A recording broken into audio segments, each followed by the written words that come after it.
tu as invité ton ex à l'anniversaire de ton père? Oui, il y a un problème à ça. Je respecte qu'elle soit la mère de ton fils. Mais je n'ai pas oublié les problèmes que cette femme nous a causés. Je suis ton alpha et ton oméga. Le jour que j'apprends seulement que tu as même dit bonjour à quelqu'un, oh non, je vais te tuer. J'étais en train de lui dire au revoir.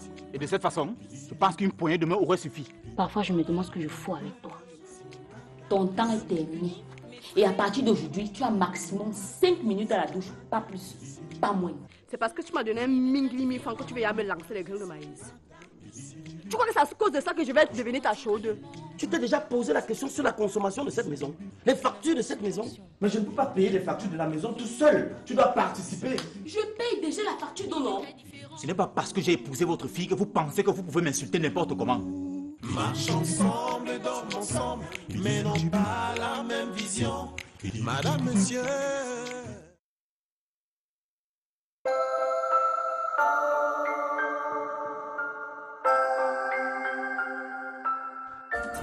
Pour réussir une belle émission de Cameroun Feeling, il vous faut 15 grammes de classe de Eric Christiania, 20 grammes d'énergie positive de Patience, 25 grammes d'invités de choix, 15 grammes de découverte, 35 grammes de bonne humeur. Saupoudrez le tout d'informations culturelles. Cameroun Feeling, de lundi à vendredi, de 8h10 à 10h, on Sion TV. The Heart of the Nation.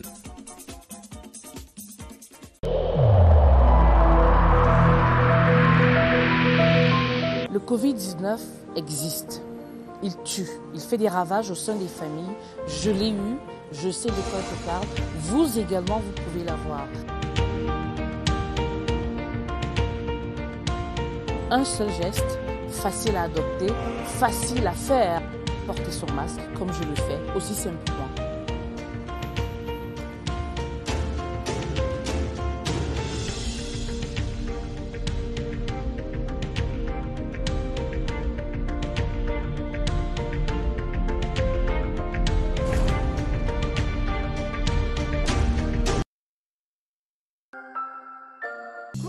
Je me fais des soucis pour les jeunes. Il y a cette nouvelle sage-femme à 7 ans. Je l'ai accueillie comme une sœur. Toi, l'étrangère, là, il va falloir apprendre à mieux t'adresser à moi. Et là, je découvre qu'elle est dangereuse. Je suis ta supérieure. Les seuls supérieurs ici sont Dr Moulay et Yaï. La jeune femme là-bas. Elle est encore enceinte. Je vais avoir un bébé. Je vais te chercher une deuxième épouse. Comment peux-tu dire des choses pareilles? Amène-moi au village pour que je trouve la perle rare pour Kala. Aidez-moi! Pourquoi tu fais ça? Madame, vous avez une fracture du bras. Pour travailler au centre de santé Ratanga, il faut aimer plonger dans l'inconnu et n'avoir peur de rien.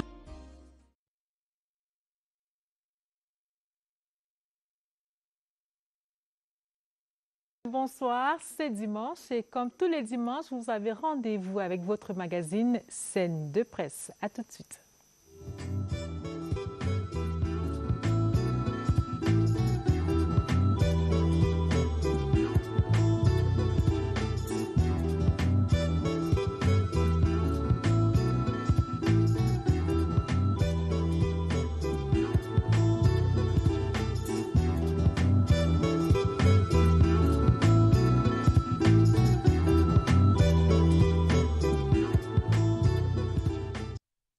Scène de presse, premier arrêt ce soir, la revue de presse sur le Covid, une signature de Franck Evina.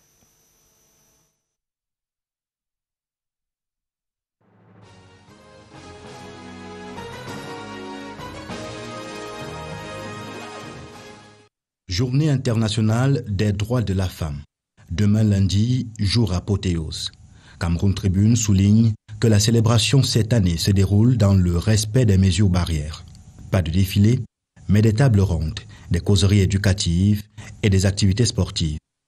Des articulations avec comme préoccupation majeure le leadership féminin, illustré dans Réalité Plus par Madame le sous-préfet des Bebda, Mireille Ngombe, présentée comme une femme flexible.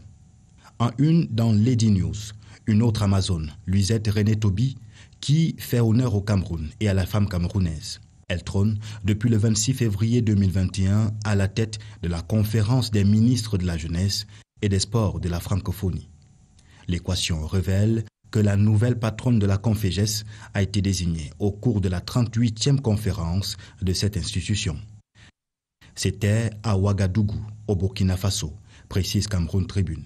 Intégration rend également hommage à la mère de l'humanité. Dans l'hebdomadaire, vitrine de l'actualité sous-régionale, quelques visages féminins de la gouvernance mondiale. Selon le journal de Thierry Ndong, ces dames portent le souffle ascendant de la femme africaine au sein des institutions internationales. C'était donc la revue de presse de Franck Evina, qui nous parlait là de la Journée internationale de la femme qui se célèbre ce lundi. Dans la suite de cette émission, nous pourrons avoir la revue de presse de Franck Evina, toujours lui, mais cette fois-là sur le Covid-19. Cette semaine, il y a eu un appel à la remobilisation générale après les actes d'indiscipline qui ont été observés ça et là sur l'ensemble du territoire national. Alors, si tout est prêt, nous retrouvons donc Franck Evina avec cette revue de presse.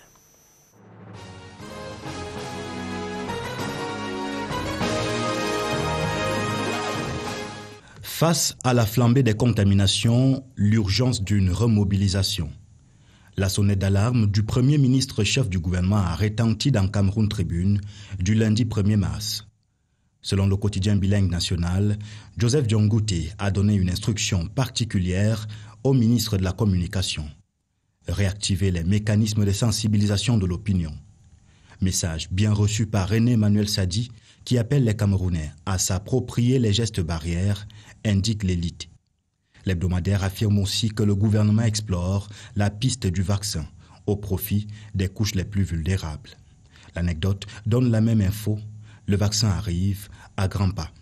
Devant ce que Mutation qualifie de rebond mortel avec plus de 100 décès en 2 semaines et une explosion du taux d'occupation des lits, Repère accuse le gouvernement qui serait pris dans le piège du laxisme. Essingang, lui, relève ces contradictions qui entourent la riposte nationale.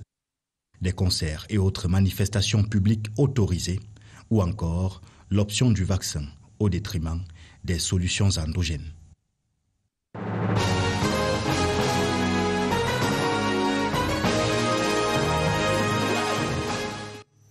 Merci Franck Evina. Une fois de plus, bienvenue à cette édition de Scène de presse. Henri Bomba, bonsoir. Bonsoir Lucrèce. Alors, vous êtes le porte-parole, le chargé de la communication du ministre des Enseignements secondaires, c'est bien cela? C'est bien cela, oui. Le ministre des Enseignements secondaires qui lance cette semaine une campagne de dépistage massif dans les établissements de l'ordre de l'enseignement secondaire et c'est sur l'ensemble du territoire national, c'est aussi cela? Oui, mais je pense qu'il faudrait corriger quelque chose avant. C'est que ce n'est pas cette semaine que la campagne est lancée. Dans les prochains jours? Dans les prochains jours, parce qu'il y a un travail de fond qui doit d'abord être fait et nous sommes là pour essayer de donner les détails sur cette planification-là. Et ce décryptage sera fait avec Martine Noël Dengue qui est là à ma gauche. Martine Noël Dengue qui est le chef du service société ici même à la rédaction Centrale TV. C'est un plaisir de vous accueillir à nouveau sur ce plateau de Scène de presse. C'est un plaisir également pour moi, Lucrèce, d'être avec vous ce soir. Bonsoir à vous, bonsoir Henri Bomba et bonsoir à tous les téléspectateurs de la CRTV. Près de 39 000 cas testés positifs en une semaine avec à la clé 37 morts. C'est une lapalissade. La pandémie repart au Cameroun et le Premier ministre appelle à une remobilisation de l'ensemble de la société pour barrer la voie à cette maladie. Le ministre des Enseignements secondaires, vous venez de l'entendre, se soumet à l'une des épreuves de ce combat, à savoir le testing des élèves et des enseignants. Nous en parlerons dans cette édition de Scène de presse. Mais en grand format, ce soir, une question: que veulent les femmes? Ce sera dans la deuxième partie de cette édition de Scène de presse, en cette veille de la 36e édition de la Journée internationale des droits de la femme. Le professeur Viviane Ondouabiolé, Julienne Tchang Sepou de Gender Lensis, autant pour moi, et Fadimatou Mbappé, communicants du RDPC vont parler des prétentions des femmes sur ce plateau. Mais avant, je vous suggère d'écouter le Premier ministre qui demande à tous les Camerounais de se reprendre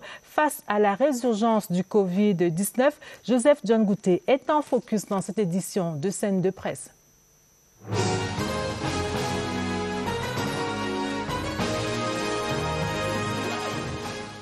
En l'espace d'une semaine, plus de 3000 nouveaux cas ont été enregistrés, faisant passer le nombre global de personnes testées positives au Covid-19 à 38 988.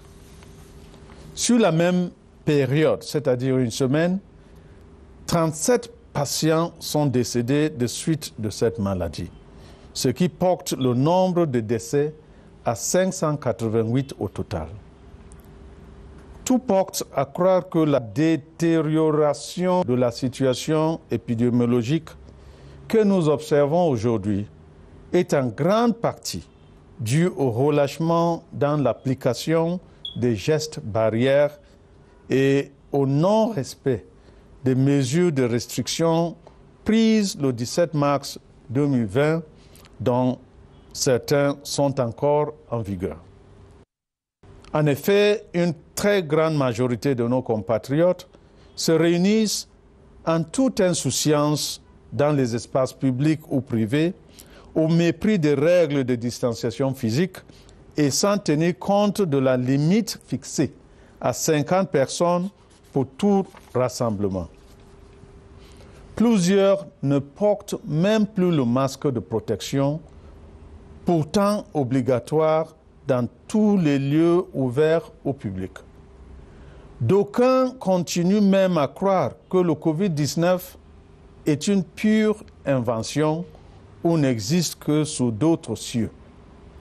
De tels agissements sont irresponsables et favorisent la propagation du virus, surtout en ce moment où de nombreux variants ont été découverts dans certains pays. Cette maladie est bel et bien une réalité. Elle continue de faire des ravages parmi nos proches et frappe avec brutalité les personnes ayant des facteurs de comorbidité. Dans ce contexte, le gouvernement a l'obligation de protéger chacun de ses citoyens.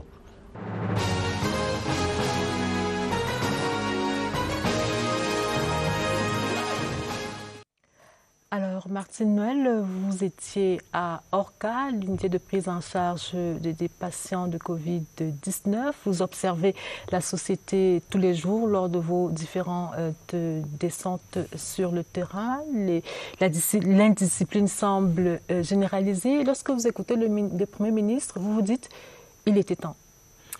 Effectivement, Lucrèce, lorsque nous écoutons le Premier ministre, on se dit qu'il est temps, on se sent même rassuré, soulagé, parce que les Camerounais doivent le comprendre. La situation est assez grave et comme vous le dites, nous sommes sur le terrain tout le temps. Vous avez notamment regardé l'un des reportages que nous avons réalisé sur la situation des enfants atteints par le Covid-19. Vous savez, un reportage qui a été largement partagé dans les réseaux sociaux. Un reportage qui a été largement partagé sur les réseaux sociaux parce que c'était la première fois qu'on abordait le sujet du Covid-19 chez les enfants. Vous savez qu'au départ, on nous a fait comprendre que les enfants n'étaient pas touchés. Aujourd'hui, ils font la maladie. Et ce jour-là, quand nous sommes allés à Orca, il y avait une quarantaine par là, hospitalisés. Beaucoup, dans leurs commentaires sur CRTV Web, on dit, écoutez, ils ne sont pas malades. Comment les enfants qui sont malades sont partout avec les tablettes ou alors sont des enfants des bosses, entre guillemets. Il faut qu'ils sachent que les enfants sont positifs au Covid, même si la plupart sont asymptomatiques. Mais il faut dire que s'il y a des enfants qui ont des facteurs de comorbidité, ils font bien la maladie.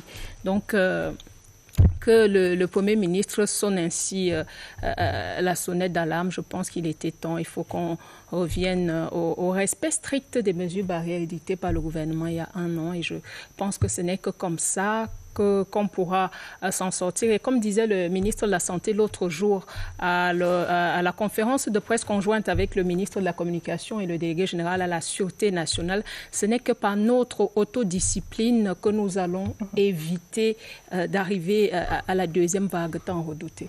Autodiscipline, mais également réactivation de certaines mesures prises par le gouvernement l'année dernière, en mars 2020, Henri Bomba. Oui, il faut rappeler que le Premier ministre, chef du gouvernement, a pris le soin de rappeler, de dire que, en fait, tout ce qui a été décidé et dicté par le gouvernement en date du 17 mars 2020, rien n'a bougé, même pas un iota a été enlevé de toutes ces mesures-là. Il faut tout simplement les appliquer. Mais ce qui est important pour moi, et ce que c'est l'occasion de saluer et de féliciter Madame Martine Noël Ndenge, parce que, me semble-t-il, on a souvent dit que les enfants, ou alors la jeunesse est le fer de lance de la nation. Il a fallu peut-être que Martine Noël fasse ce genre de reportage qui, vous l'avez rappelé, est passé sur les réseaux sociaux, à renfort de publicité. Peut-être que ça aussi, ça a boosté le gouvernement et c'était aussi une façon ça va nous aider, peut-être avec la campagne que nous allons entamer, que les parents comprennent véritablement que les discours d'hier, les discours d'avant-hier ne peuvent plus tenir aujourd'hui. On nous a fait comprendre que le noir n'attrapait pas le Covid-19. On voit aujourd'hui comment des noirs meurent. On nous a fait comprendre que les enfants n'en attrapaient pas, qu'ils étaient asymptomatiques parfois, qu'ils étaient immunisés. Aujourd'hui, avec le reportage que Martine Noël Ndenge, c'est une preuve irréfragable qu'il faut faire de plus en plus attention. Et donc, je voudrais, une fois de plus, tirer un coup de chapeau à Martine Noël Ndenge pour l'occasion de la Et à la CRTV. À la CRTV également. Alors justement, vous parliez des enfants. Nous allons continuer à parler à la faveur de ce communiqué du ministre des Enseignements secondaires qui a décidé de lancer une campagne de testing dans les établissements de l'enseignement secondaire. J'imagine qu'il s'agisse du privé ou du public. Qu'est-ce qui finalement a décidé le ministre des Enseignements secondaires à lancer ce testing massif? Il faut prendre peut-être deux principales raisons. La première raison, c'est qu'au ministère des Enseignements secondaires, nous avons ce qu'on appelle la politique du Clean School. La politique du Clean School, c'est une politique qui voudrait qu'on purge, qu'on sorte tout ce qui est néfaste à l'école de l'école. Ça veut dire quoi? Ça veut dire que lorsque à l'école c'est un milieu d'enseignement et qui doit être sain. À partir du moment où vous avez quelque chose qui n'est plus sain ou alors qui apporte une certaine insanité à l'école, il faut expurger, il faut enlever, il faut retirer cette chose. Alors, nous avons commencé avec l'arrivée de Madame le ministre des Enseignements secondaires au ministère des Enseignements secondaires, au MINESEC. Elle est donc venue avec cela. Nous avons commencé à purger. On a eu une bataille contre la violence, on en a eu contre la drogue, on en a eu contre la corruption et autres. Le combat se poursuit. Maintenant, le contexte est le contexte Covid. Nous, au ministère des Enseignements secondaires, ce que nous disons, c'est que Covid, Clean School et zéro Covid au MINESEC. Ça, c'est le slogan. Ça veut donc dire que la politique de Clean School, aujourd'hui, elle est appliquée au contexte de Covid.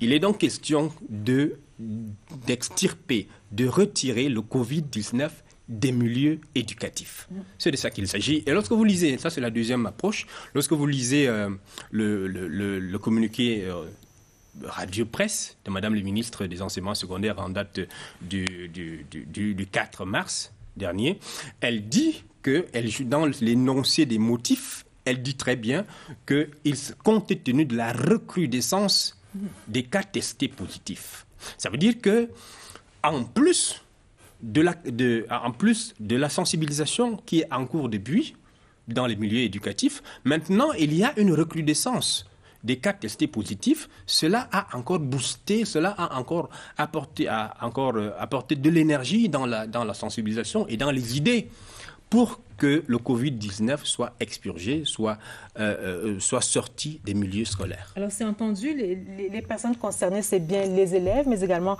l'ensemble des personnels des établissements scolaires, d'enseignement secondaire et normal, et ce, sur l'ensemble du territoire national. Alors, vous avez le communiqué de Madame le ministre devant vous avant que Martine je peux vous donner la parole. C'est vrai que vous me l'aviez déjà envoyé. Une copie à Alors, Noël. je voudrais qu'on s'arrête sur le deuxième paragraphe de ce communiqué. Au terme de cette opération qui sera menée avec l'accompagnement technique du ministère de la Santé publique, l'accès dans les établissements scolaires sera conditionné par la présentation obligatoire d'un test récent négatif au Covid-19. Je voudrais qu'on s'arrête sur cette expression récent.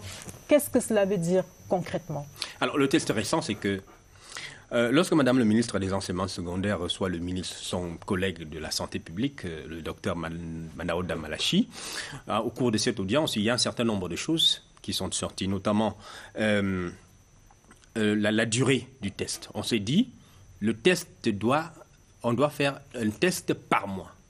Donc, chaque mois, on va tester les enseignants et les élèves. Ça veut dire que quand on parle de test récent, ça veut dire que votre test doit dater de moins d'un mois, c'est-à-dire d'autres 30 jours. Parce que s'il est de 31 et 32, vous devez aller faire un autre. Toujours sous la supervision du ministère des Enseignements secondaires avec l'accompagnement technique. L'accompagnement technique du ministère de la Santé publique va commencer avec la formation. On va passer l'élément du docteur Ouagnan tout à l'heure, avec la formation des infirmiers des centres, des infirmeries des établissements. Elle va nous l'expliquer effectivement, Martine. Alors, l'accompagnement technique va commencer à ce niveau. L'accompagnement technique également, il y a une synergie d'action qui va mettre, les délégués régionaux, les enseignements secondaires vont travailler avec les délégués régionaux de la santé publique. Cette synergie va donc s'installer, s'établir pour qu'on ait quelque chose de concerté. Henri Bomba, vous parlez d'un test par mois.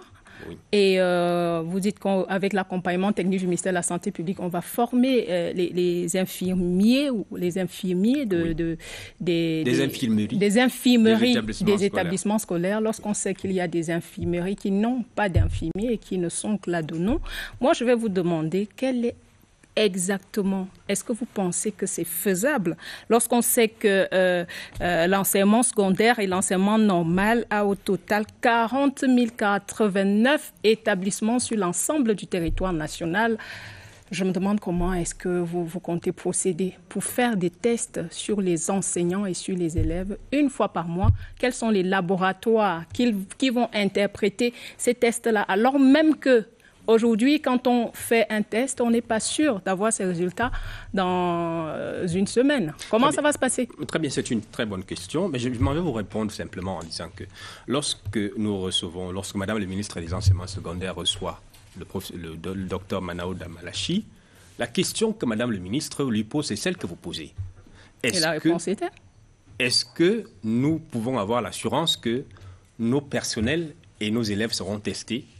Le ministre a dit oui. C'est sur le fondement de cette assurance que que Madame le ministre prendront la décision. Si le ministre de la Santé publique n'avait pas donné l'assurance, on ne serait pas à ce niveau. Donc, je voudrais déjà vous dire que, puisque nous avons eu le privilège d'assister à cette réunion, le docteur Manaouda Malachi il a dit que les tests, surtout que les élèves et les enseignants surtout, sont une cible prioritaire. Ça veut dire que s'il y a des tests qui étaient peut-être hier destinés à tel ou tel groupe, on va les prioriser pour les enseignants. Et il y a suffisamment de tests pour les élèves et les enseignants? Il y a suffisamment, au dire du ministre de la Santé publique, il y a suffisamment de tests pour les élèves et pour les enseignants. Chaque mois? Chaque mois. Alors maintenant, est-ce qu'il y a un sondage? Le ministre des Enseignements secondaires a consulté le ministre de la Santé publique avant de prendre cette décision qu'elle a rendue publique. Mais est-ce qu'il y a un sondage qui a été fait avant pour évaluer l'accueil de l'initiative par la communauté éducative? Quelles sont les appréhensions que les gens ont pu avoir Quels sont les retours? Martine Noël, je suis très content que vous posiez cette question, mais je vais vous dire quelque chose. Avant peut-être de répondre à la question, je vais vous dire que le professeur Nalova Lyonga a une politique qui je vais dire, qui ne cadre pas toujours avec les appréhensions des uns et des autres. Je voudrais vous dire que si le MINESEC actuel écoutait le public auquel vous faites allusion, il y a beaucoup de choses qu'on n'aurait pas faites au ministère des enseignements secondaires. On ne serait pas allé, on n'aurait pas le paiement électronique aujourd'hui qui fait le bonheur des chefs d'établissement. Tout le monde loue. Aujourd'hui, si on vous demandait entre... Est-ce que vous pouvez resserrer sur le Covid, s'il vous plaît? Oui. Parce qu'on n'a pas tout le temps qu'il faut pour parler de la politique menée par le ministre des Enseignements secondaires. C'est tout simplement une façon, pour moi, de vous démontrer que le ministre des Enseignements secondaires ne peut pas se mettre à écouter le candidaton, puisque si on écoute le candidaton, on ne ferait rien dans ce pays. Alors, ce qu'elle fait, c'est qu'elle a pris le courage comme elle en a l'habitude. Et l'habitude de son courage a fait aujourd'hui qu'on a atteint un certain nombre de résultats. C'est pour ça que je voulais essayer de lister ces résultats-là. En clair, tous les élèves et tous les enseignants seront testés avec ou sans leur consentement. De toutes les façons, ils n'auront pas accès aux établissements scolaires s'ils ne montrent pas patte blanche. C'est bien cela? Je ne sais pas si on a besoin de... Je vais vous prendre un cas de figure. Vous savez, dans l'enceinte scolaire, c'est comme un panier de prunes, ce qu'on appelle vulgairement un panier de safou, ce qu'on appelle vulgairement les prunes. Lorsque vous prenez un safou qui est dans un panier, s'il y a un seul qui est pourri et que vous le laissez avec les autres, la contamination, quand vous revenez, si c'est le matin, quand vous revenez dans l'après-midi, vous trouvez que tout le panier est pourri. C'est de ça qu'il s'agit au ministère des Enseignements secondaires. Alors, ce qu'il faut faire, c'est que dès lors, le test consiste à déceler ou à détecter les cas positifs pour les enlever et aller les traiter. Alors, vous voudriez peut-être qu'on dise, ceux qui veulent se faire tester, qu'ils viennent. Alors, ceux qui ne veulent pas, qu'ils aillent retrouver les saints et qu'ils contaminent, qu'il y ait une contamination générale. Mais Bomba, vous êtes sûr que vous savez que vous aurez des réticences. Il fallait peut-être en amont mener une communication, comme cela a souvent été le cas avec les vaccins. C'est ce que nous sommes en train de faire aujourd'hui. Le vaccin, c'est pour le bien de tout le monde, mais il y a des parents qui refusent. Si vous êtes face à des parents qui sont réticents face à ce dépistage massif-là, comment est-ce que ça va se passer pour ces enfants? Martino, nous sommes en train de faire une communication. Et nous sommes là pour rassurer la communauté éducative nationale, pour dire que le test n'est pas le vaccin. Le vaccin, il y a autour du vaccin des craintes, je ne sais pas. Nous ne parlons pas encore du vaccin. Nous ne parlons pas du vaccin. Le test consiste à dire que celui-ci est atteint ou pas. Alors, celui qui est atteint, pour éviter qu'il ne contamine les autres, on l'enlève tout simplement. Et on le traite. On va le traiter où, Henri Bomba? On va le traiter où? On va revenir sur cette question, Martina, si vous permettez, juste qu'on voit comment cette opération va concrètement se dérouler sur le terrain. Comment est-ce que les cas testés positifs seront pris en charge, comment la campagne de dépistage elle-même va se dérouler. Je vous propose d'écouter Dr Madeleine Wayan, qui est donc en focus dans cette édition de Scène de presse. C'est le sous-directeur de la santé et des activités post et périscolaires au ministère des Enseignements secondaires.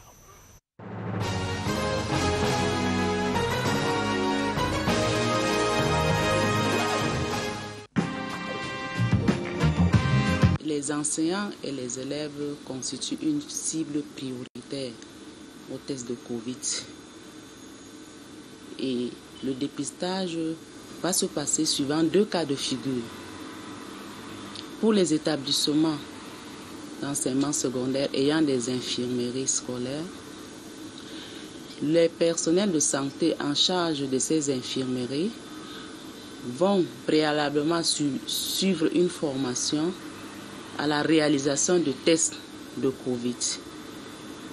Et les enseignants et les élèves de ces établissements scolaires vont être testés au sein de l'établissement directement.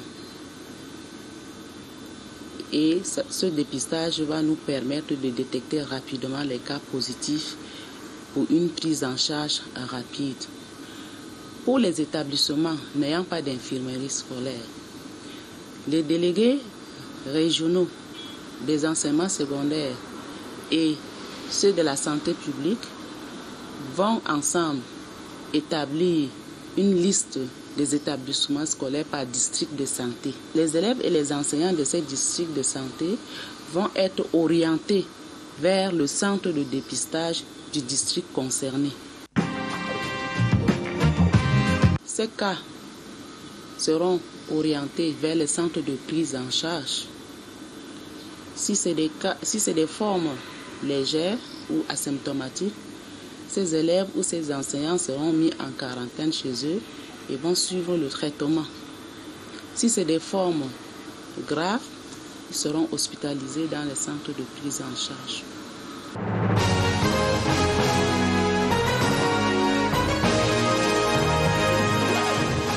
Alors, Monsieur Bomba, pardon, on vient d'écouter le docteur Madeleine Wayan. Je voudrais qu'on s'arrête sur les cas qui seront testés positifs et qui seront mis en quarantaine soit dans les domiciles, soit dans les unités de prise en charge. Pour ce qui est des enseignants précisément, qu'est-ce qui va se passer, sachant qu'il y a un programme à finir, à achever? Qu'est-ce qui va se passer pour les élèves? Alors, ce qui va se passer, c'est que, Lucrèce, vous permettrez que je vous dise que le Covid-19 ne vient pas créer la façon de gérer les écoles. La question que moi aussi j'ai envie de vous poser, c'est... Non, vous ne me posez pas de questions. Moi, je ne vous pose pas de questions parce que vous n'allez pas répondre, mais je voudrais tout simplement vous dire que avant le Covid, les enseignants tombaient malades. Qu'est-ce qu'on faisait? Lorsqu'un enseignant tombe malade, il va au quartier, il se soigne, il revient peut-être un mois après et il se rattrape. Alors, qu'est-ce qui va se faire? C'est qu'il y a un travail qui a été fait aux enseignements secondaires et qui peut-être n'a pas encore abouti à cause de ce que je n'ai pas envie d'évoquer ici, maintenant. C'est qu'il y a un certain nombre, il y a des enseignants, nous avons découvert qu'il y a des enseignants, surtout dans les grandes villes, qui, au lieu d'enseigner le quota horaire hebdomadaire, qui est de 20 heures pour les professeurs des collèges, c'est-à-dire des A1, et de 18 heures pour les PLEG. Alors, on s'est rendu compte qu'il y a des enseignants qui font 7 heures par semaine, qui font 4 heures, qui font 10 heures. Alors, cela, ce qu'on va faire, c'est que donc, lorsqu'on découvre que dans un établissement, il y a un enseignant qui est malade, c'est-à-dire qu'on le ressort de l'établissement et on le met en quarantaine, on le traite, on va donc regarder dans le même établissement. S'il y a un de ses collègues qui enseigne la même matière, on lui confie cette matière pour qu'il continue. À défaut, on va tout simplement regarder dans un établissement environnant pour prendre un autre collègue. C'est un travail qui est en train d'être fait. Justement, monsieur Henri Bomba, vous avez dit que c'est un travail qui est en train d'être fait et donc qui n'est pas achevé. Mais nous sommes dans un contexte d'urgence. Nous sommes dans un contexte d'insuffisance d'enseignants dans les différents établissements scolaires.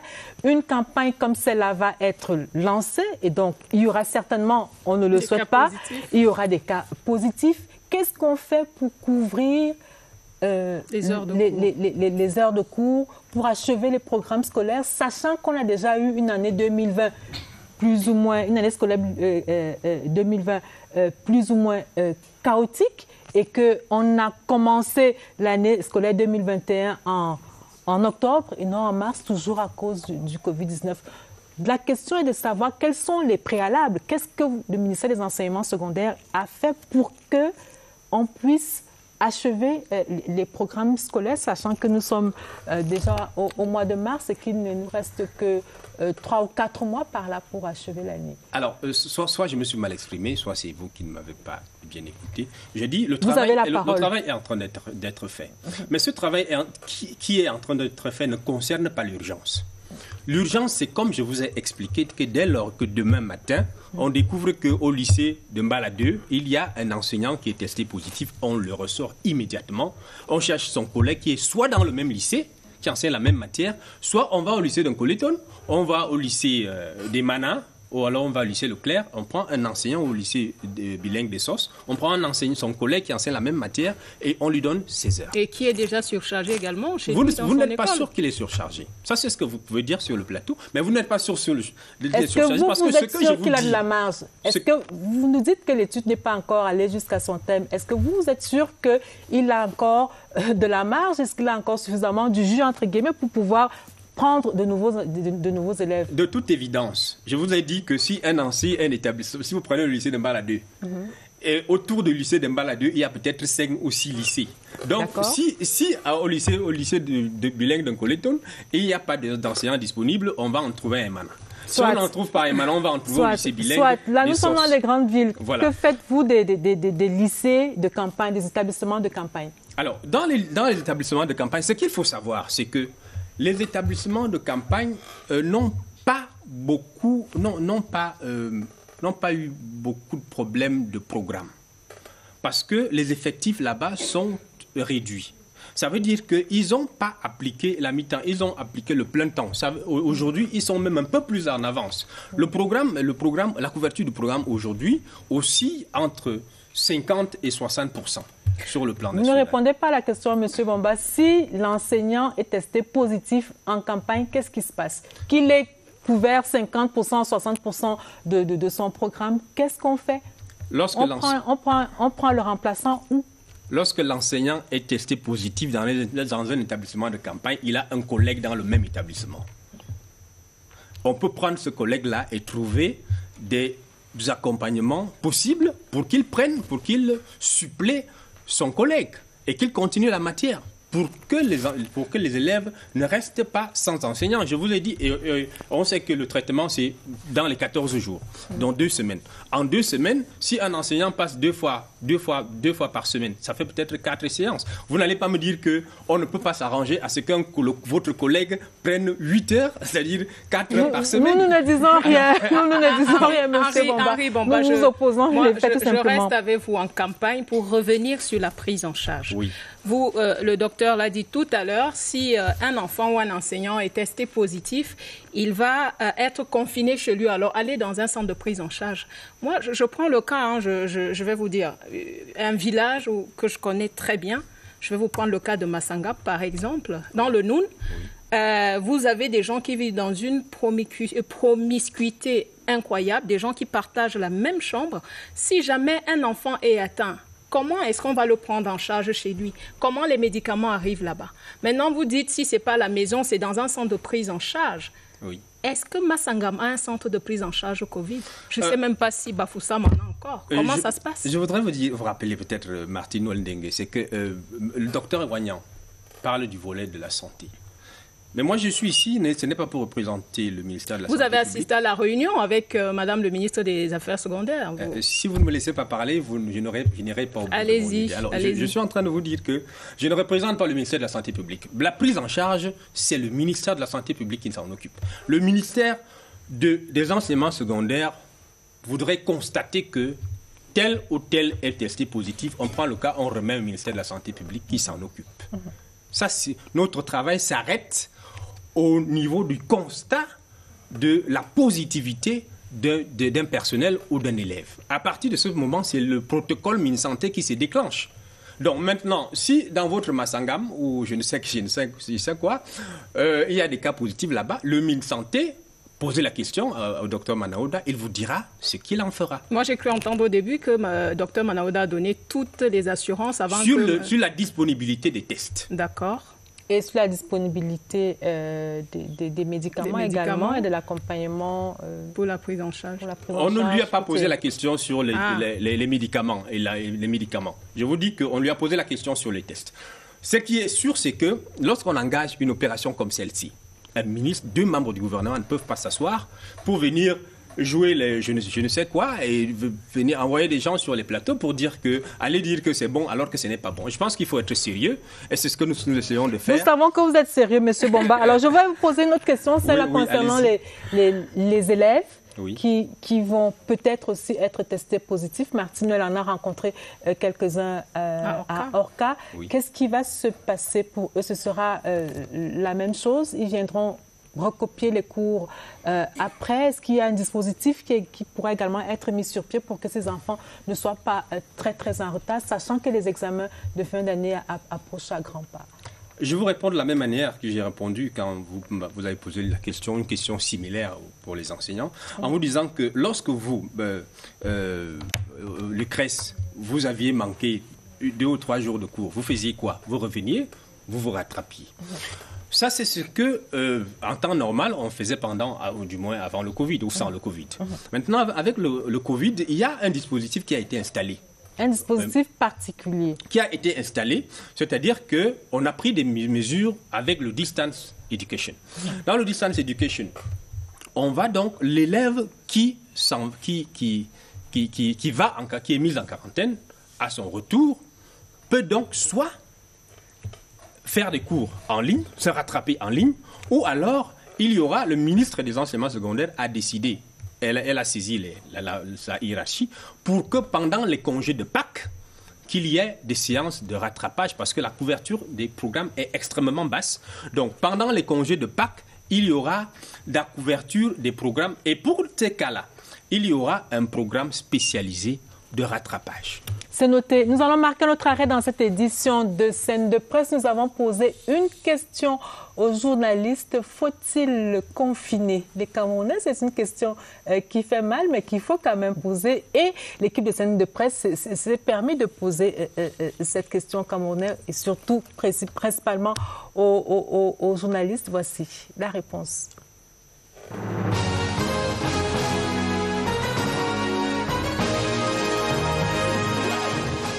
On sera certainement obligé d'arriver à ce niveau-là, c'est-à-dire d'imposer un confinement pour amener les Camerounais à respecter les mesures barrières. Le confinement n'est pas forcément une bonne mesure pour le respect des mesures barrières. Il faut garder une distanciation entre 2 interlocuteurs de 2 mètres.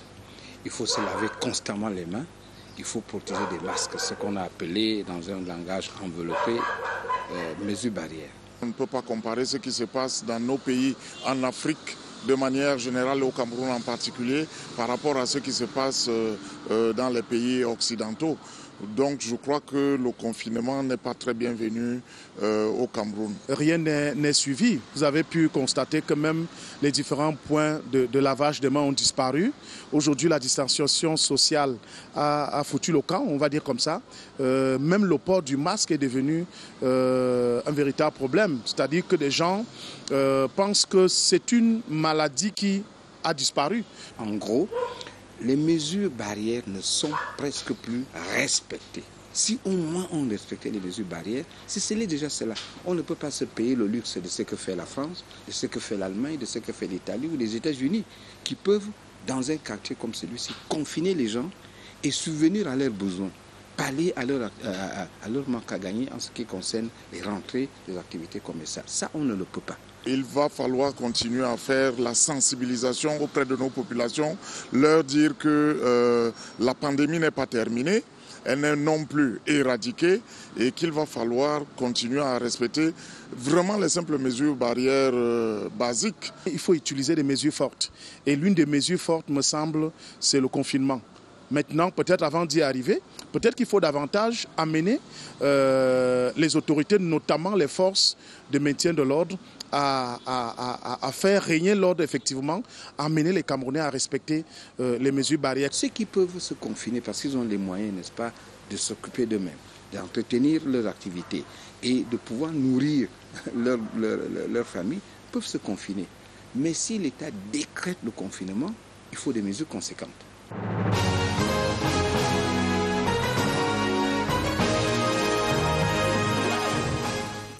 Alors, je vous ai dit que c'était une question osée, mais l'équipe de Scène de Presse a permise de poser cette question aux journalistes. Et celle que nous posons à Henri Bomba sur le plateau maintenant, c'est est-ce que les établissements privés vont suivre le rythme?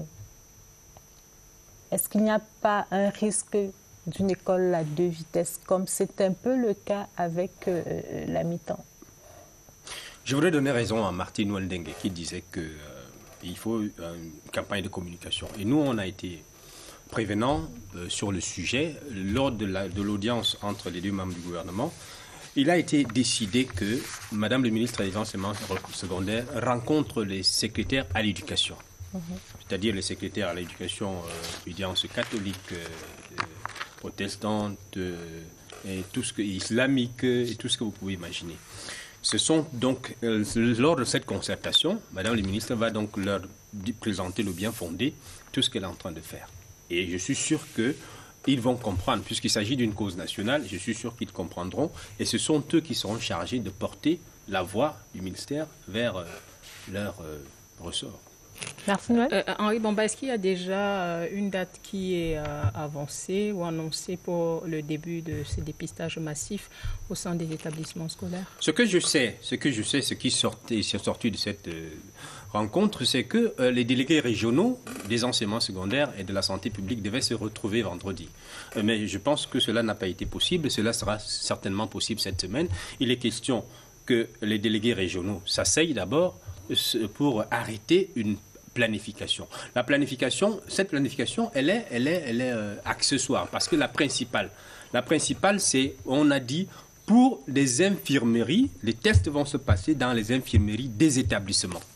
Alors, pour les établissements qui n'ont pas d'infirmerie, c'est ces établissements-là dont les délégués régionaux vont faire la liste et la planification, de sorte que tous les établissements qui sont dans le ressort du centre de district, de l'hôpital des districts, convergent vers le centre de district, ou alors que ce soit le centre de district qui va vers ces établissements-là.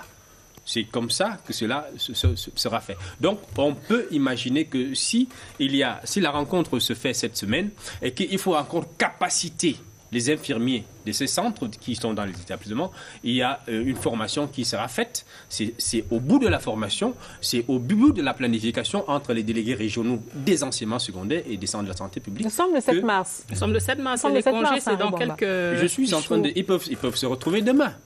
C'est une histoire d'heure. S'ils se retrouvent demain et qu'au bout de 30 minutes, ils arrêtent ce qu'ils ont arrêté, on commence mardi. Et pour capaciter les infirmiers, ce sont déjà des infirmiers. Ça veut dire qu'ils savent déjà au moins injecter et ça veut dire prendre les paramètres et tout ça. Il suffit tout simplement qu'on leur dise, voilà comment on met ici et puis on interprète comme ça. Et cela peut se faire peut-être en 2 ou 3 jours. Ça veut dire que si on lance cette semaine, peut-être à partir de la semaine prochaine, tout va dépendre des 2 membres du gouvernement qui vont arrêter la date de début. C'est bien noté, Henri Bomba. Je rappelle que vous êtes le chargé de la communication du ministre des Enseignements secondaires. Nous allons poursuivre cette émission et nous allons marquer un autre arrêt pour parler des femmes. La Journée internationale des droits de la femme se célèbre ce lundi 8 mars. Ce sera la 36e édition. Nos confrères de la presse écrite en ont parlé. Qu'est-ce qu'on peut en retenir? Réponse dans cette revue de presse de Franck Evina.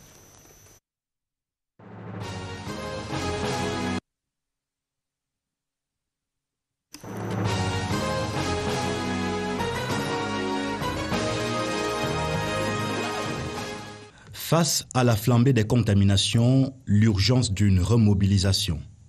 La sonnette d'alarme du Premier ministre chef du gouvernement a retenti dans Cameroun Tribune du lundi 1er mars. Selon le quotidien bilingue national, Joseph Diongouté a donné une instruction particulière au ministre de la Communication.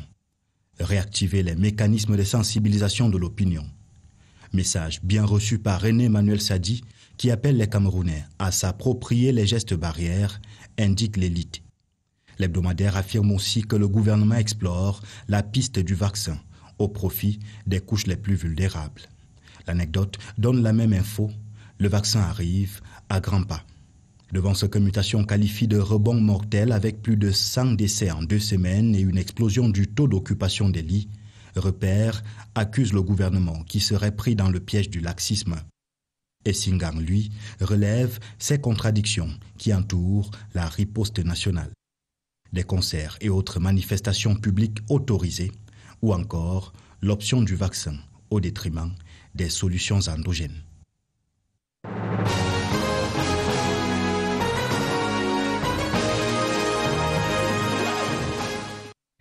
Merci. Retour sur ce plateau pour parler des femmes, pour se poser une question centrale.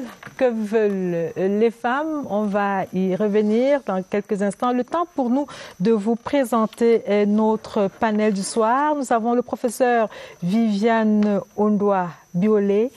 Bonsoir professeur et bienvenue sur le plateau. Merci, bonsoir Lucas et bonsoir également à tous les téléspectateurs qui nous suivent. Juste à côté de vous, Madame Julienne Tsang-Sepou, qui est coordonnatrice de l'ONG Gender Lenses. C'est ça? C'est ça. C'est ça, ok. Et à ma gauche, Fadima Toubapé, qui est communicante du RDPC. Bonsoir et bienvenue. Bonsoir Lucas, bonsoir aux companélistes, bonsoir aux nombreux téléspectateurs. Merci d'être avec nous sur ce plateau et je vais commencer par vous, Madame Julienne Tsang, vous qui faites office de pionnière sur ce plateau parce que vous étiez à Beijing. Alors, dites-nous, les femmes se plaignent aujourd'hui, les choses ne changent pas, ça n'avance pas. Dites-nous, depuis Beijing, depuis 1995, en quelques mots, s'il fallait dire qu'il y a 2 ou 3 choses qui ont changé, s'il fallait dire qu'il y a eu 2 ou 3 avancées, pour vous, ce serait quoi? Pour moi, ce serait quand même, pour parler des avancées liées réellement à Beijing, on parlerait donc de la mise en œuvre de la CEDEF, c'est la Convention sur l'élimination de toutes les formes de violence, qui n'était pas mise tellement en œuvre avant.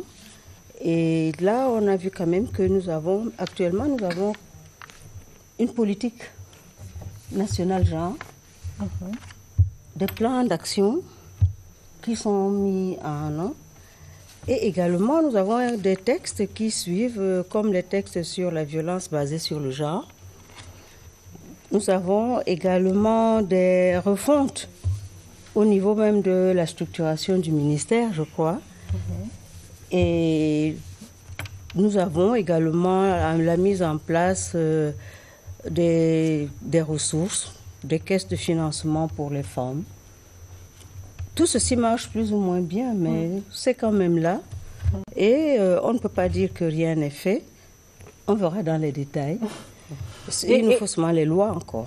Alors, je voudrais quand même ajouter, parce que parfois, nous, on est très amoureuses des chiffres sur le plateau de scène de presse avec la permission du professeur Ondoa-Biolé. On va quand même noter qu'au niveau des collectivités territoriales décentralisées au Cameroun, aujourd'hui, on compte 35 femmes sur 384. Au niveau des maires d'arrondissement, on en compte 35 sur 360. À l'Assemblée générale, on compte 61 femmes sur 180. Je vous fais grâce des statistiques, des pourcentages en valeur relative, évidemment. Au niveau du Sénat, on compte 26 femmes sur 100. Gouvernement, 11 sur 65. Les femmes secrétaires générales de ministère, on en compte 5 sur 35. Voilà les chiffres. Est-ce qu'il y a de quoi se satisfaire? Ce n'est pas à moi de donner la réponse, mais la question que je voudrais vous poser, professeur Ondoa-Biolé, lorsque Mme Tsang a donné ses avancées, lorsqu'on a écouté ces statistiques, on a envie de vous demander, mesdames, que voulez-vous d'autre? Que demandez-vous de plus? Je croyais qu'on se plaignait des chiffres. Alors, que voulez-vous, mesdames? En réalité, moi, je pense que le problème doit être posé non pas en termes de que voulons-nous, qu'est-ce qu'on demande, c'est en termes de gouvernance inclusive. Je pense qu'il faut poser le problème de manière beaucoup plus sérieuse. Lorsque nous avons affaire, ou lorsque nous gérons une communauté, la cité comme c'est le cas, il est bon de s'assurer que tous les mécanismes sont mis en place pour que toutes les composantes de la société puissent participer à la création de la richesse et à sa distribution. Donc, moi, je vois davantage le problème moins comme une revendication de femmes, mais davantage comme une revendication en termes d'accès aux droits, aux différents droits. Lorsqu'on voit ces statistiques, vous avez 9,11% de femmes au niveau de la gouvernance territoriale, disons, au niveau de la gouvernance politique.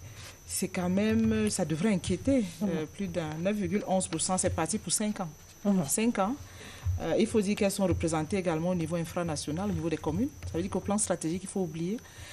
Donc moi je pense que poser le problème de la gouvernance inclusive indique en réalité de questionner les mécanismes qui sont mis en place et qui génèrent ce genre de résultats. Donc vous voyez que vous avez l'impression que ces mécanismes-là sont défavorables aux femmes? Sont inefficaces en réalité. Lorsqu'on parle de gens, pas seulement les femmes, il y a les jeunes, il y a les handicapés. Donc de mon point de vue, lorsqu'on a un résultat comme celui-là, dans ma matière tout au moins, on se pose de bonnes questions. Et les questions ici, ce n'est pas en termes de que veulent les femmes par rapport aux hommes ou que revendiquent les femmes. Non, c'est quels sont les mécanismes qui sont mis en place. Ou alors que doivent avoir les femmes. Et qui éliminent les femmes en fait. Et moi, je pense que c'est vu comme ça, la gestion de la diversité a quand même beaucoup de problèmes. J'ai envie de vous dire, non pas pour aggraver, mais ce sont les faits, qu'il n'y a pas de handicapé au niveau de la gouvernance politique. Il y en avait encore un jusqu'en 2020 qui est décédé. Au niveau du Parlement et du Sénat, il n'y en a que 2. Est-ce qu'on peut se satisfaire d'une gouvernance qui exclut des personnes? Donc, c'est pour ça que moi, je dis qu'il faut attaquer le problème au niveau de leurs mécanismes, des mécanismes mis en place. Si avec toutes ces politiques publiques que nous relevons, si avec tout cet engagement militant, même des associations, toutes les ressources financières qui sont mises à contribution, si les bonnes intentions également sont de mise, si malgré tout ça on arrive à ces statistiques, je pense qu'il faut quand même faire le point. Il faut faire le point. Et je pense qu'on ne devrait plus se satisfaire des discours complaisants et accommodants. Moi, je pense que le problème du genre s'oppose parce que les gens aiment toujours entourer cette préoccupation d'un discours accommodant, d'un discours autour de ce que veulent les femmes. Ce n'est pas ça le problème. C'est un réel problème de gouvernance qui est posé. Mais c'est la question que nous avons choisi de vous poser ce soir. Nous allons revenir sur la question du genre tout à l'heure. Je voudrais que nous arrêtions sur celle concernant l'égalité. Égalité des sexes, égalité des chances. Que demandent les femmes de manière plus concrète, Fadima Toupabé? Merci de me passer la parole. Égalité de sexe, tout ça, ça entre dans le genre. Égalité de chance, on ne va pas prendre cela de cette façon. Moi, je ne pense pas qu'il faille prendre cela sous cet angle-là, parce que, a priori, tous les hommes sont égaux en droit. Et du moment où les droits de l'homme nous confèrent cela, ça veut dire, hommes comme femmes, nous avons accès à ces droits-là. Et que ce soit sur le plan professionnel, quel que soit le plan, d'ailleurs, il est même constitutionnalisé. C'est l'une des lois que la Constitution a bien voulu consacrer. Je précise justement qu'au Cameroun, les principes de l'égalité, plus spécifiquement celui lié à la non-discrimination, sont garantis par la Constitution et par les textes d'application. Voilà. Donc, et jusqu'à présent, je pense qu'il n'y a pas de loi discriminatoire au Cameroun. Nous savons que où se trouve dans le problème? Pourquoi les femmes ont le sentiment d'être mises de côté, d'être sur le banc de la société? Pourquoi elles pensent qu'elles ne sont pas considérées comme des personnes à part entière? C'est un problème qui tire son origine dans la société, je disais tantôt. C'est un problème de société. Dans la société, qu'est-ce que j'entends par société? Les us et les coutumes. Au niveau de la base familiale. Ce sont des construits socio-culturels. Voilà. Et quand, dès l'enfance, il y a les parents qui demandent aux filles d'aller faire tel métier, d'aller vers telle série. Et c'est comme ça que ça commence. Et nous savons que nous sommes dans une société où les cultures sont encore, les us et les coutumes sont encore respectés. Ce qui fait qu'il y a des trucs réservés aux femmes et des trucs réservés, des travaux réservés aux femmes et des travaux réservés aux hommes. Et les femmes ne font pas tout. Et Dieu merci quand même, avec l'avancée des choses, nous voyons la compétence des femmes dans plusieurs matières et elles se démarquent par cela. Et nous pensons que c'est un travail qui est en train d'être fait et qui continuera. Parce que jusque-là, on ne peut pas, c'est vrai, on n'est pas satisfait. Mais on ne saurait aussi dire que rien n'est fait. Alors, je voudrais que nous restions sur la question de l'égalité, Madame Tsang. Vous voyez cette égalité à condition qu'elle soit basée sur l'égalité des droits fondamentaux, mais également sur l'accès même à ces droits. Parce que ça peut être édicté, mais maintenant, les faits, c'est tout à fait autre chose. Oui, moi je suis technicienne du genre. Donc, tout ce que nous disons là reste encore du domaine où nous n'avons pas mis ça dans un cadrage. Et je pense que toutes les femmes, si on leur demande ce qu'elles veulent et qu'on essaie de faire une analyse et une synthèse, on tombe sur une chose, les femmes veulent l'égalité de manière consciente ou inconsciente. Parce que les femmes veulent d'abord les droits.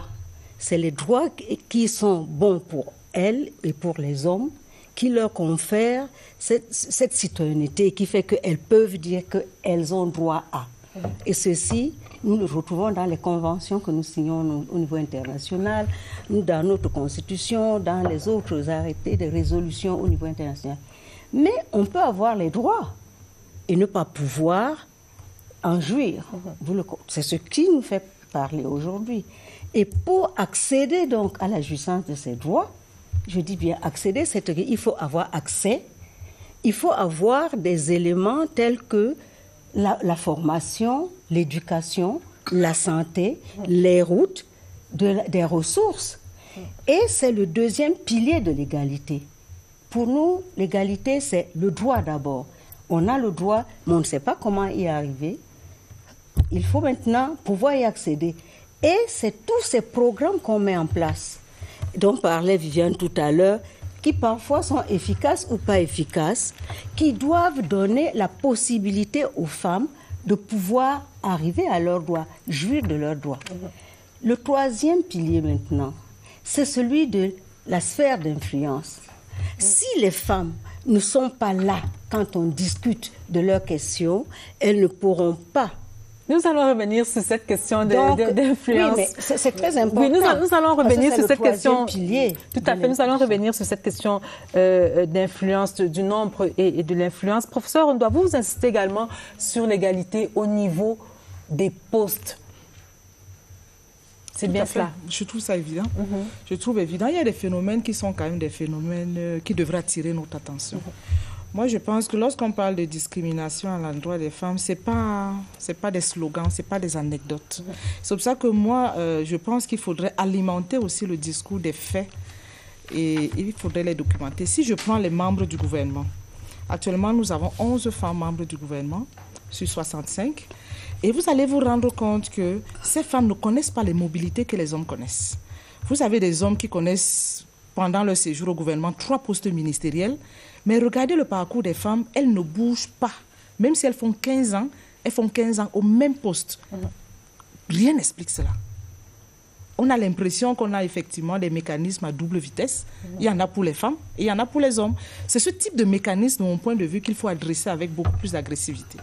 Si on prend toujours cette catégorie pour rester vraiment très factuel, on va se rendre compte qu'il y a des profils qui sont des profils assez impressionnants, mais qui sont parfois logés. Je n'ai pas envie de faire une hiérarchie dans les ministères, mais on se rend compte que, pour revenir à ce que notre consoeur disait, on a l'impression que certains profils sont complètement noyés. Je prends le cas, et permettez-moi de lui rendre hommage, le ministre des Affaires sociales, ingénieur pétrochimiste.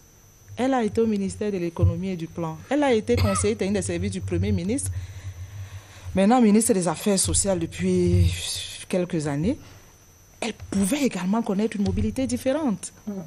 Et je vous dis, vous avez des profils de ce type-là. On ne va pas revenir sur chaque profil, mais vous allez vous rendre compte que les femmes ne font pas l'objet d'une attention particulière. Rien n'explique cela. Ce n'est pas une perception. On peut effectivement analyser les faits. Alors, je voudrais, juste avant que vous ne continuiez, donner d'autres éléments qui sont des faits. Au Cameroun, nous n'avons aucune femme maire de ville sur les 14, aucune femme gouverneure, aucune femme présidente de région sur les 10, une femme secrétaire générale de région. Deux femmes préfets sur 58. 2 femmes préfets sur 58, comme vous le dites, ce sont des faits. Ce sont des faits. Et moi, j'ai envie de dire, lorsque vous voyez ces chiffres-là, vous vous rendez compte que, si je prends le cas du Sénat, au Sénat, nous avons actuellement 26 femmes sur 100. Et nous savons que le président de la République nomme 30 personnes sur les 100. Dans cette mandature, il en a nommé 4 sur 30. 4. Nous savons également que c'est le président qui nomme les ministres. Nous en avons 11 sur 65. 11 alors qu'à l'époque, on n'en avait qu'une seule et on a quand même fait... Oui, en 97. Je veux bien.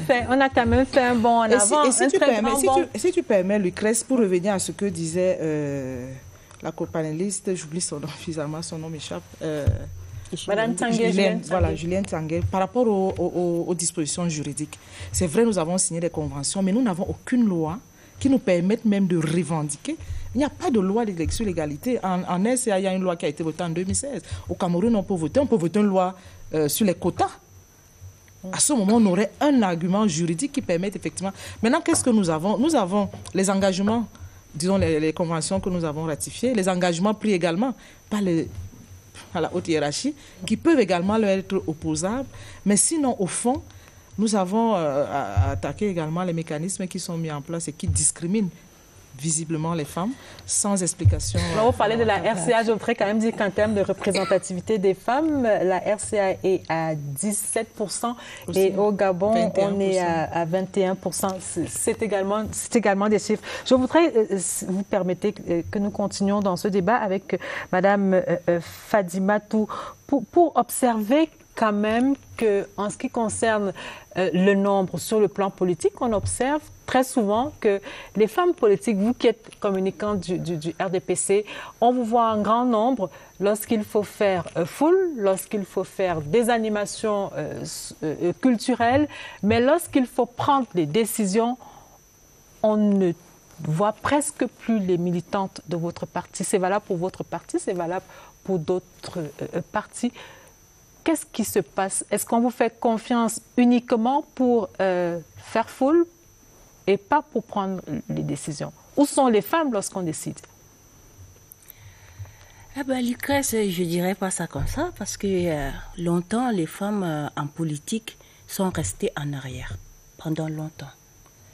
Elles allaient militer, mais jamais elles ne prenaient le devant de la scène. Et nous avons bien remarqué que ces dernières années, dans le choix, la sélection des candidats, l'on a imposé toujours les femmes. Et d'ailleurs, ce qui a même poussé aussi certains partis politiques à faire de même.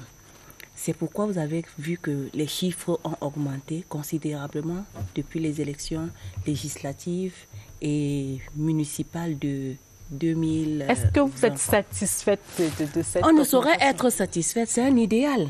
Nous courons vers l'idéal. Nous voudrions que ça change. On ne peut pas être satisfait, on veut plus. Si je dis je suis satisfaite, je ne suis pas de ce monde. Est-ce que vous avez le sentiment que les femmes, dans votre parti comme dans d'autres partis, que les femmes sont un peu considérées simplement comme du bétail électoral? Non, je n'ai pas ce sentiment. La preuve, je suis là. Il y a des femmes qu'on met en avant, il y a des femmes, mais c'est une question, je veux dire, individuelle. Quel est l'objectif que chaque femme se pose? Quel est l'objectif que je me donne? Est-ce que je veux arriver à tel endroit? Est-ce que je veux faire ceci, cela? Il y a certains qui vont juste pour dire, OK, je vais militer dans le RDPC, je vais m'asseoir et puis je vais accompagner les hommes. Et elle va passer son temps à accompagner les hommes. Et c'est eux qui vont décider. Mais il y a aussi certaines qui viennent et qui disent que oui, je veux impacter ce milieu. Et ça marche bien. Parce que les hommes n'ont pas, eux aussi ils comprennent, ils savent que non, et de temps en temps, il faut léguer un peu de leur pouvoir quand même. Madame Tanguay, le combat pour l'influence ou pour le nombre, quel est celui que vous nommez? Moi, cet angle d'attaque me fait toujours un peu... ça me fait vraiment du tort parce qu'on parle des femmes comme si ces femmes-là avaient une vision uniquement axée sur elles, les femmes. Mais nous sommes dans une république, dans un pays où nous sommes en train d'avoir accès à nos droits, mais où nous devons être dans les sphères d'influence pour pouvoir dire ce que nous voulons, parce que nous voulons apporter notre participation dans notre pays. Là, nous restons à dire on a eu 11 femmes, on a eu 12 femmes. Je suis d'accord pour le nombre parce que, vous savez, souvent le combat s'arrête faute de combattants, n'est-ce pas? Et il faut des femmes à tous les niveaux. Mais je dis également, pour moi, le genre est essentiellement transformatif. L'égalité de genre est transformative. Si la position de femme à certains endroits n'apporte pas de changement, on se pose la question, quoi?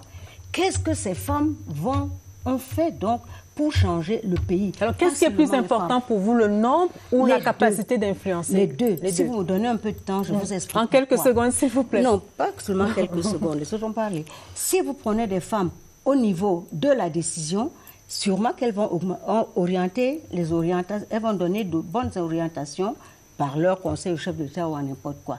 Si vous prenez les femmes au niveau stratégique, elles pourront élaborer de bons programmes, elles seront outillées, elles sauront, et les hommes aussi, parce qu'à ce niveau-là, il faut que ce soit les hommes et les femmes qui soient outillés. qui aient vraiment des capacités. Il faut, à la base, au niveau de l'opérationnalisation, il faut des gens pour rapporter l'information. C'est ces informations qui donnent de bonnes orientations. Mais personne ne le fera à votre place. Ce que Mme Fadima tout semblait dire il y a quelques instants, c'est que parfois les femmes se contentent de faire foule, tout simplement. Les femmes ont déjà assez de culpabilité comme ça. Chaque fois, les femmes doivent avoir tort. Elles-mêmes n'ont rien fait pour.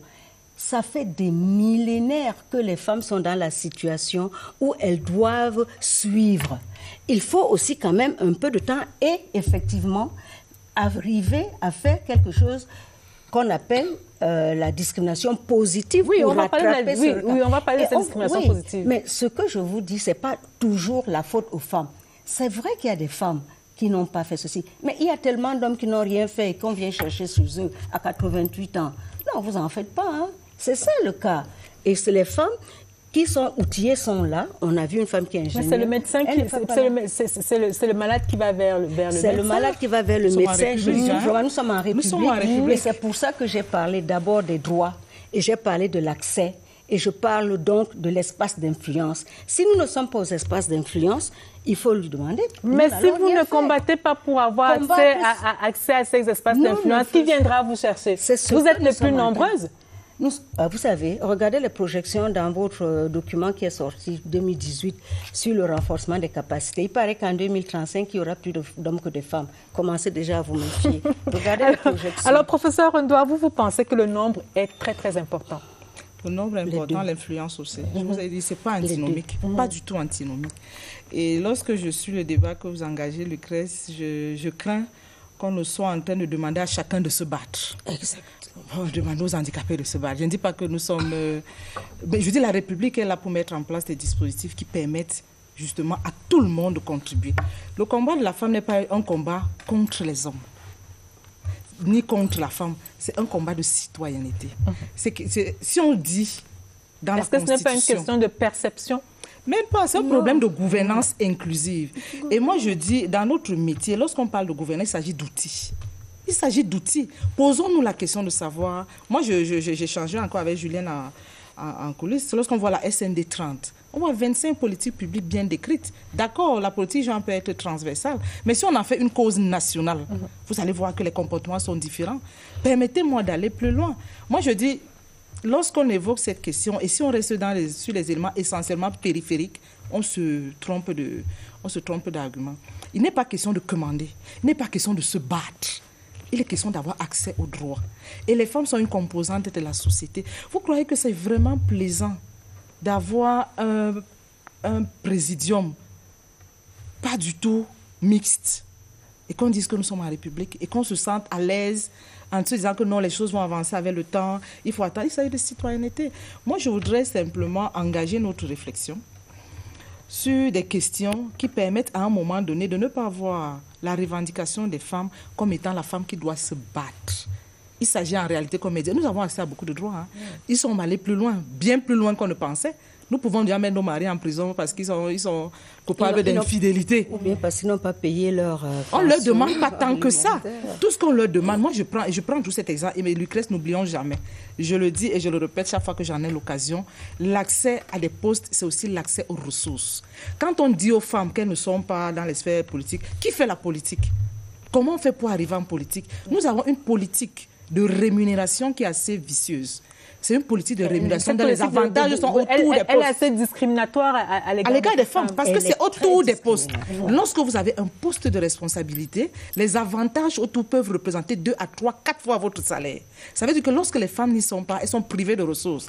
Alors vous faites 10 ans à ce poste, demain vous vous présentez comme mère. La dame qui n'a pas été là doit se présenter, n'a pas de ressources. Et puis vous dites qu'elle doit se battre. Non. On va marquer un arrêt dans cette édition de Scène de presse pour écouter Serge Atangana-Bissot. 36 ans déjà que la Journée internationale de la femme est célébrée. Commémoration avec faste ou encore avec excès. C'est comme ça dans notre contexte. Et voici l'humeur de Serge Atangana-Bissot. On se retrouve juste après.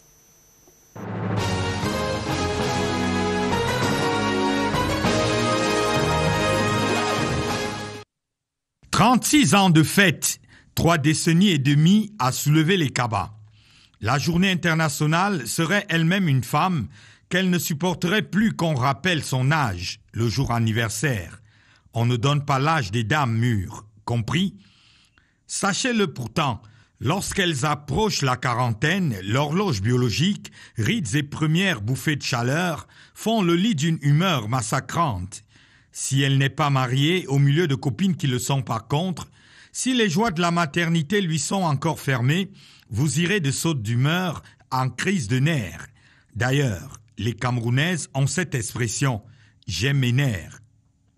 36 ans, c'est pourtant l'âge affiché avec fierté par cette fête qui nous pionce tant, nous, mâles dominants de par la terre. Parce qu'une fois par an, les moitiés, pas toujours douces, sortent comme un seul homme, lapsus, pour réclamer égalité, liberté, sans fraternité. Elles veulent voir les hommes aux écuelles, et elles, devant la télé, novelas. Elles exigent salaire égal, mais repugnent à pousser le véhicule qui cale dans les routes boueuses en mission à Elon Miemisem. L'homme qui ose, insiste, n'est pas galant, c'est même un renégat, goujava.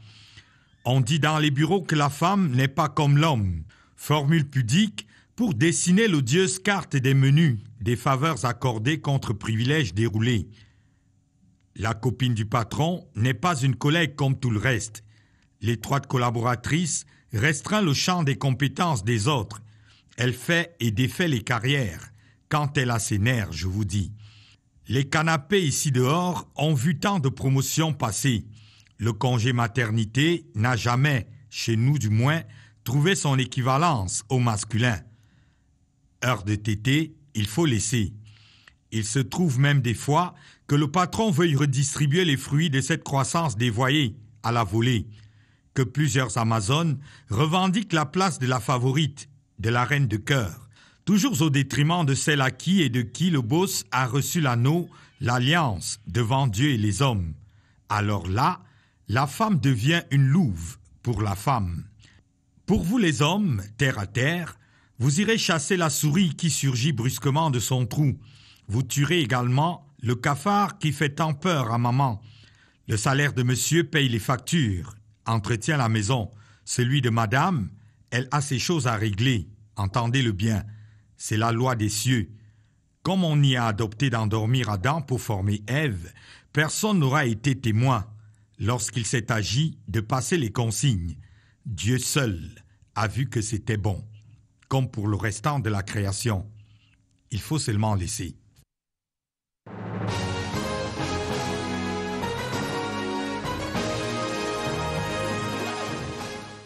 C'était l'humeur de Serge Atangana-Busso, mais moi j'ai retenu une phrase après ce texte, la femme qui est une louve pour la femme. C'est un sujet que nous allons aborder sur ce plateau de scène de presse, mais je voudrais d'abord que vous réagissiez en quelques mots sur cette humeur de Serge Atangana-Busso. Je vous ai vu, professeur Rondoa Biolé, vous avez failli vous lever tout à l'heure.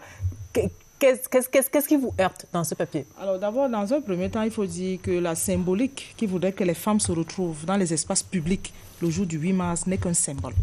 C'est que les femmes investissent les milieux publics. Elles sortent des sphères privées dans lesquelles elles sont souvent cantonnées. Donc c'est un message, en réalité, c'est une célébration. Moi, je dis, si on enlève cette symbolique-là... Avec quand même un certain nombre de travers et de dérives. Quels travers les hommes n'ont pas? Et c'est peut-être de ça, c'est ce que Serge relève dans son reportage aussi. Bon, moi, je voudrais dire, si on veut parler des travers des hommes, je crois qu'on n'en finira pas.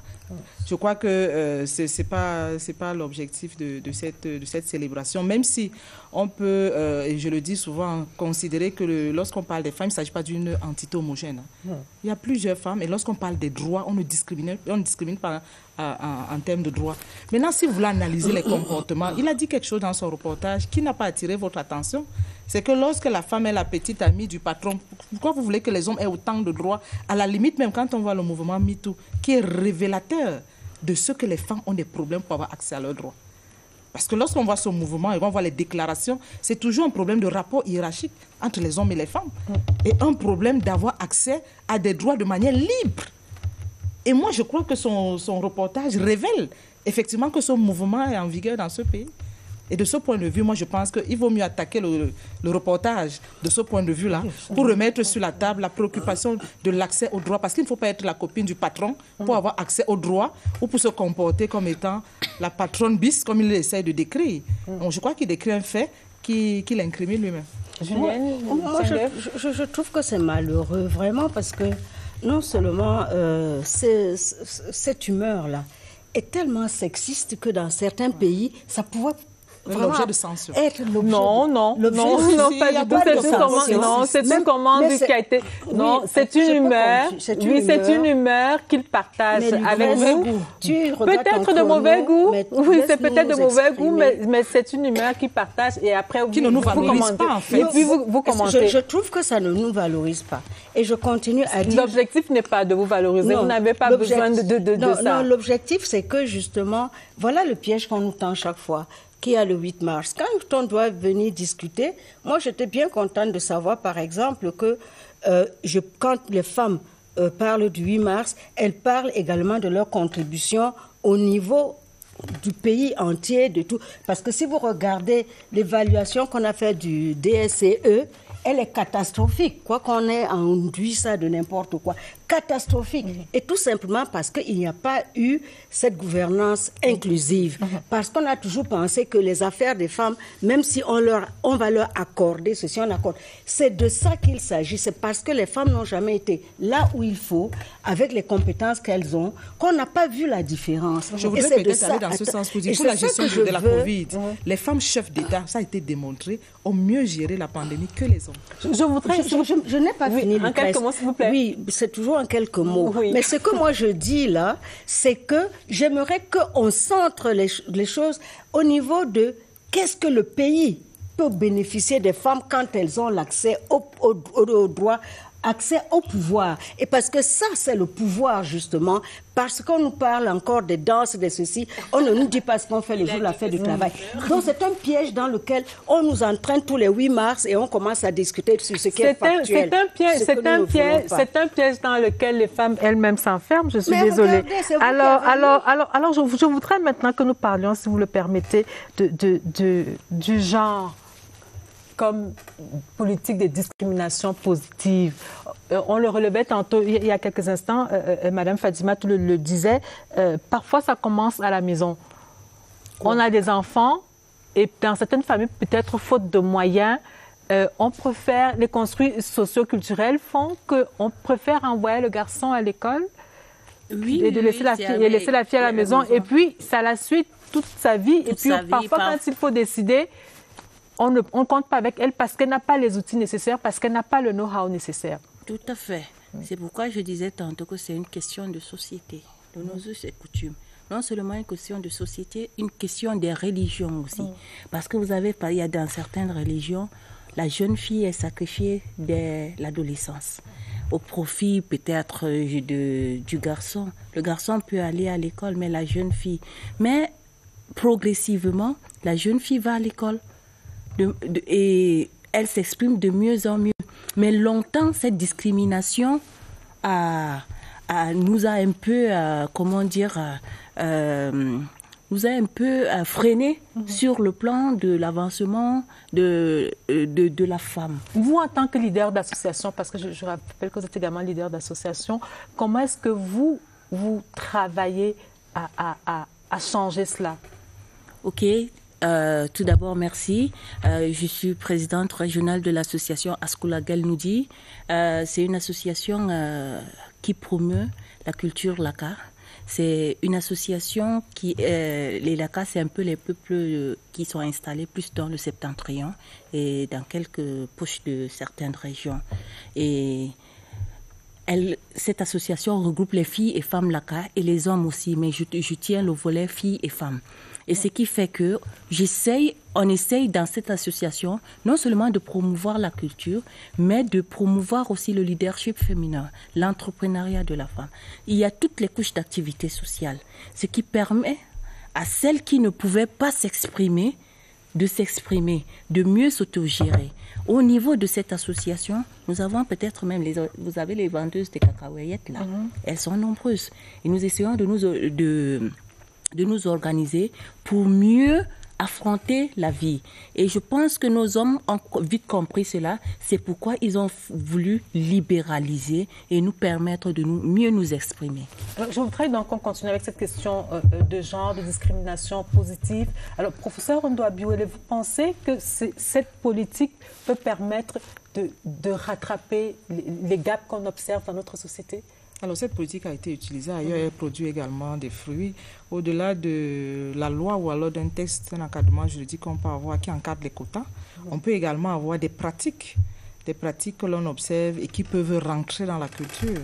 Je voudrais simplement indiquer, lorsqu'on parle de politique de quotas, prendre un outil que nous avons dans notre administration, même s'il est dévoyé, il est quand même là, l'équilibre régional. C'est-à-dire que lorsqu'il s'agit d'une cause importante, on prend un outil qui permet effectivement d'organiser la société. Moi, je pense que c'est un outil qui peut être utilisé pour réorganiser la société.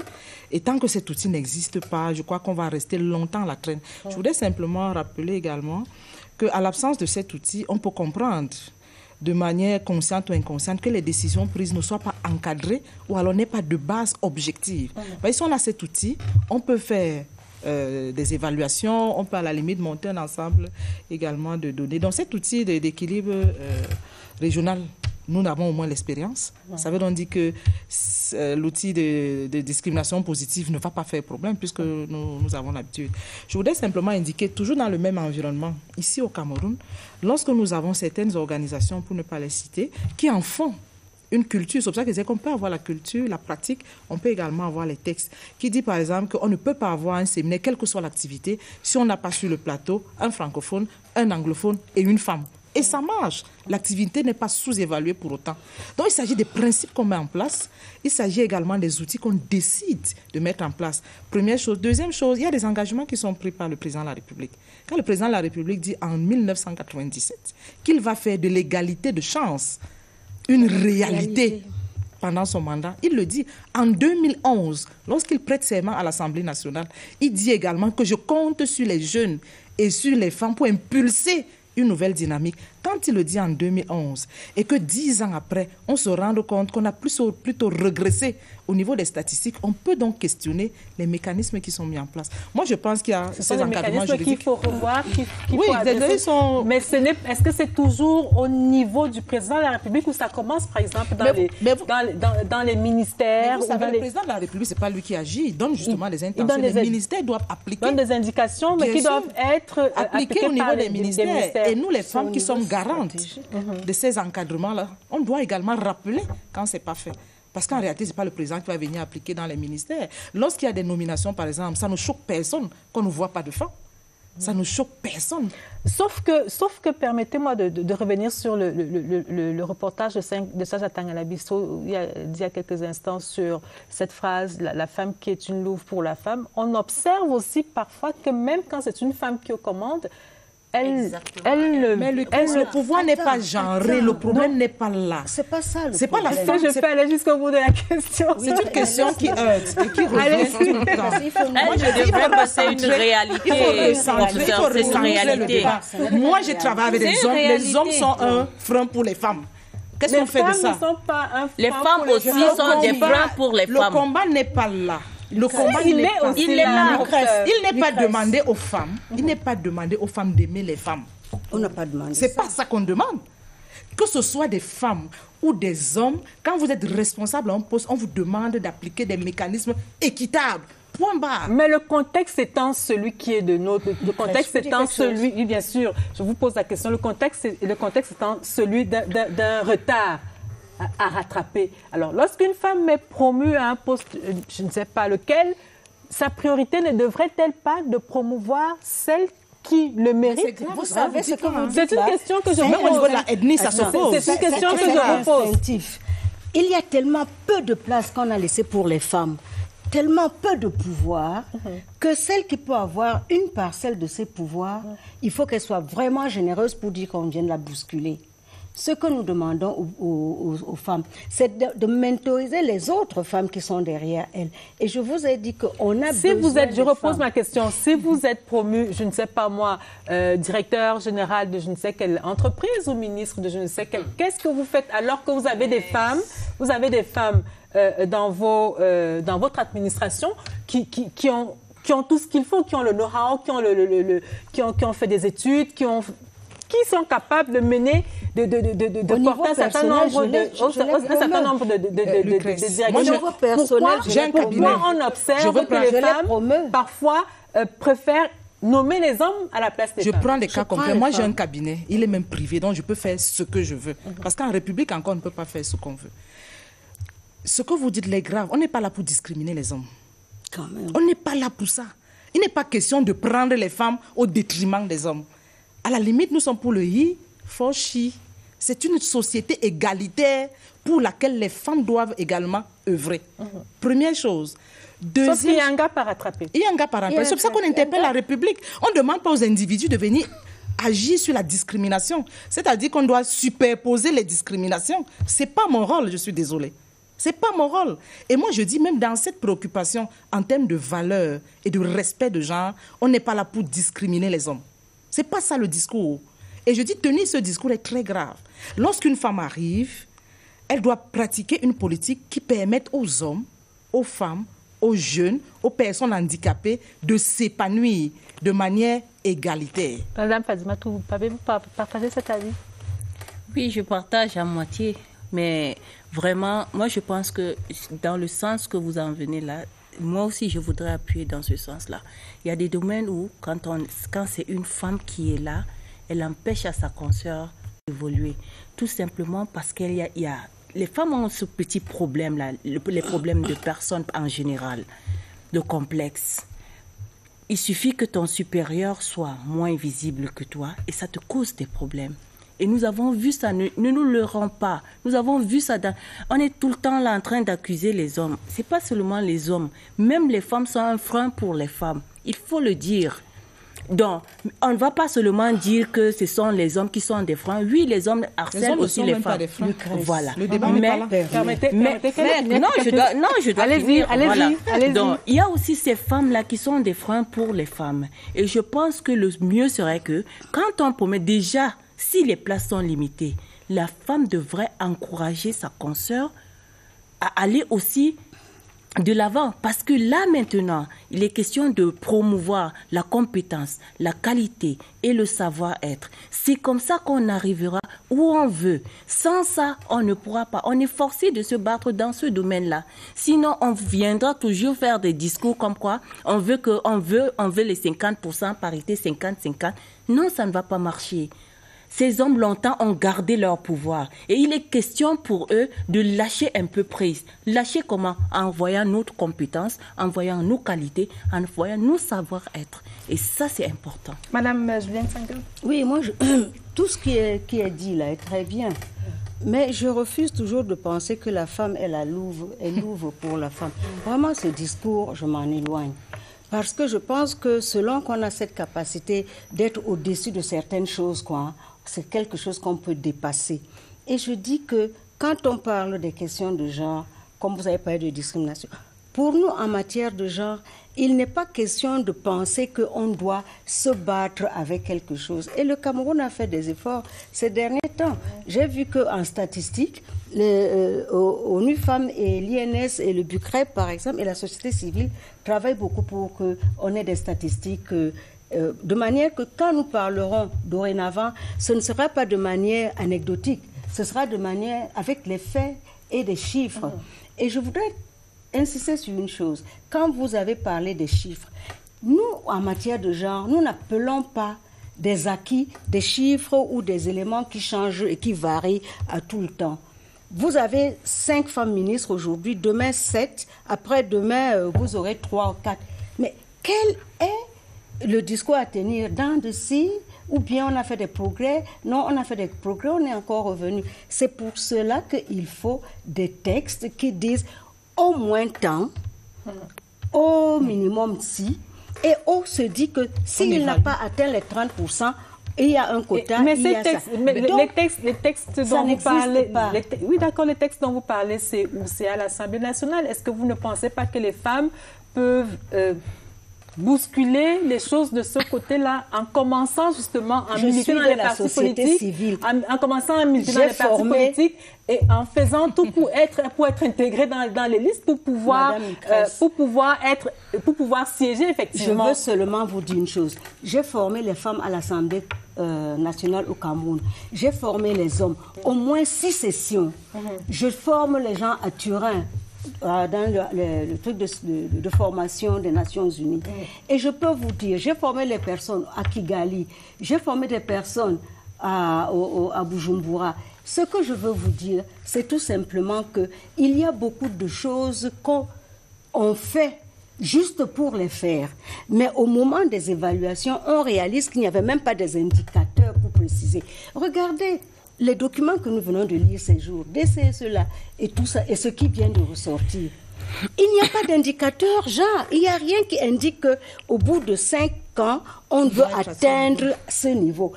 Il n'y a rien qui dit qu'au bout de 10 ans, nous serons à tel niveau. Comment voulez-vous travailler et dire que vous faites réellement de la politique et que vous voulez faire la promotion de toute la société, comme on dit maintenant, inclusive? Moi, je dis, si on n'utilise pas bien les outils qu'on a, si on ne fait pas de vraies évaluations, parce que moi j'ai eu du mal à venir déjà ce soir, parce que je me demandais, évaluation sur la base de quel indicateur? Il n'y a pas d'indicateur, on fait ça parce qu'au pif, on a quand même vu on a quand même entendu que c'est pas ça l'évaluation pour un pays, c'est pas ça. Et nous le savons. 3 choses très rapidement, pour éviter qu'on ne dise toujours que les femmes ne font rien. Le code de la famille, où est-il? Les femmes ont travaillé, la société civile a travaillé, on attend toujours, ça fait des années.